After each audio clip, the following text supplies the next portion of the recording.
ఆలస్యమింద్రకు పంపా నదీ తీరం క్రూరముఖములకు నివాసం.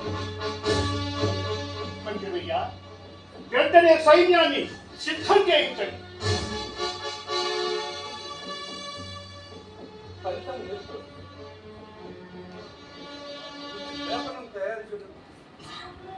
బాలుడు మాత్రమే వెళ్ళవలసి.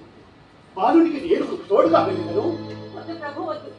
ఒకవైపు మన వైద్యులు యుద్ధ సన్నాహములు, మరి ఒకవైపు రాజకీయ మంత్రాంగము నిర్వహించు సమయం. మీరు ఒంటరిగా సంచరించడం అంత మంచిది కాదు. రాజ్యం యొక్క శ్రేయస్సు ముఖ్యం కాదు, ఆయువు ముఖ్యం కాదు. ఏమి మహారాణి గారు చెప్పింది వాస్తవమే ప్రభు. మీరు అడవుల యందు సంచరించడం క్షేమతరం కాదు.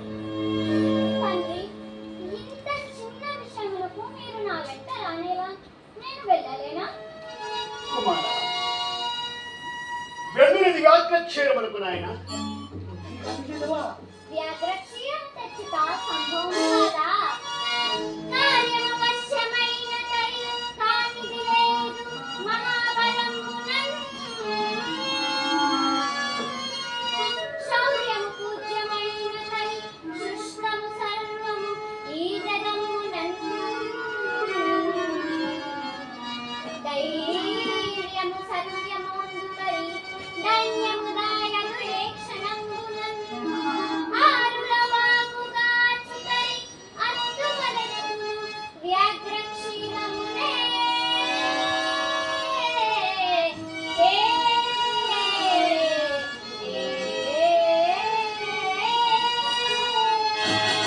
ప్రభు, ఈ బాలుడు సామాన్యుడు కాదు. పులిపాలు తేగల సమర్థుడు. అయినా భావి పందల సార్వభౌముడు. ఒక్క పులిపాలు తేలేకపోయినా తగుబాటు కదా. మంత్రివయ్య, మీ మాటలు సమంజసముగా లేవు. నాయన కుమార, నీవు కారణ జన్ముడవు, కార్యశూరుడవని నాకు తెలియదు. కానీ పితృప్రేమ లేదము శంకించేది దేహాలు ఎరువురు.